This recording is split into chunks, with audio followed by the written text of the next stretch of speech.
You are looking at the most famous abandoned ship in the world, and if you thought that it looked like something straight out of a horror movie, wait until you hear its story. This is the true tale of the Mary Celeste. The year was 1872, and the location was the Caribbean. A thick fog had settled over the ocean and swallowed up the horizon. The air was thick with humidity and the smell of salt. On this day, ships were not allowed to sail, but a captain named Benjamin Briggs knew that he didn't have much choice. He needed to get his cargo delivered on time, or he would lose his job. So against all common sense, he set sail with his 7 crew members aboard the Mary Celeste. As they moved forward, the weather started to take a turn for the worse. Suddenly, strong winds and towering waves hit them. It was going to be a long and treacherous journey. Still, there was nothing they could do but keep moving forward.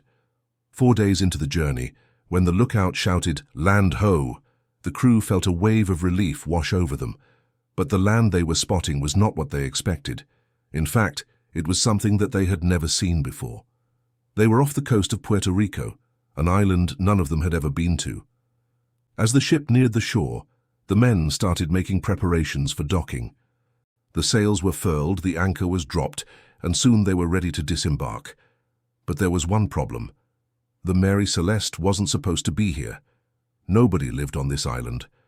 There was no harbor here, only miles of white sand beaches and dense forest, and the nearest port was more than 100 miles away. For some reason, the captain had gotten completely lost. Now, normally things like this don't happen.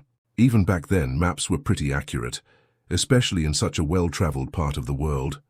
But this time, the old charts had failed the sailors. They had no other choice but to stay put until help arrived. As night fell, the men lit a bonfire on the beach and sang songs to pass the time. They also sent up flares to attract the attention of any passing ships.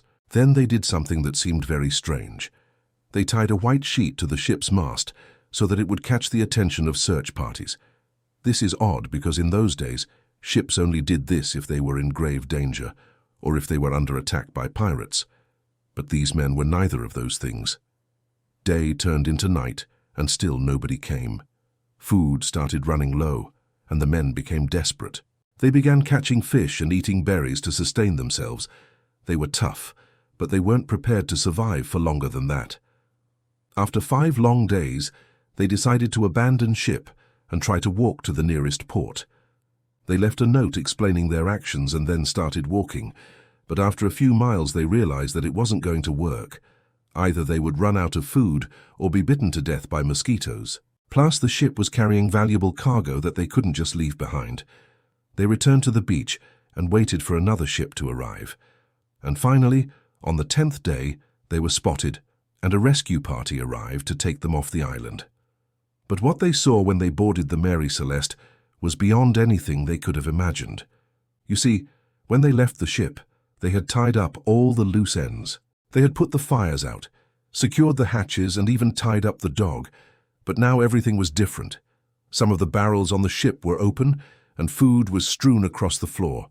The table had been overturned, and the dishes were broken. And the most shocking thing of all, the ship's logbook had entries that were not made by Captain Briggs. In fact, after they docked, an investigation revealed that the last entry in the logbook was made by someone named Thomas Nickerson. Who was he? Well, nobody knows. What we do know is that he wrote down chilling details about the events that unfolded after they reached the island. He wrote that after they anchored, they saw mysterious lights on the shore. Then when they went ashore, they found strange markings that seemed to indicate that they weren't the first people to come here. Then, quite terrifyingly, he wrote that they were being watched. Sometimes they would feel the presence of others around them, as if they were being stalked. Then one day they heard voices in the forest and even saw footprints that appeared and disappeared at random. One day the captain decided to hunt down whatever was in the forest, but he never returned.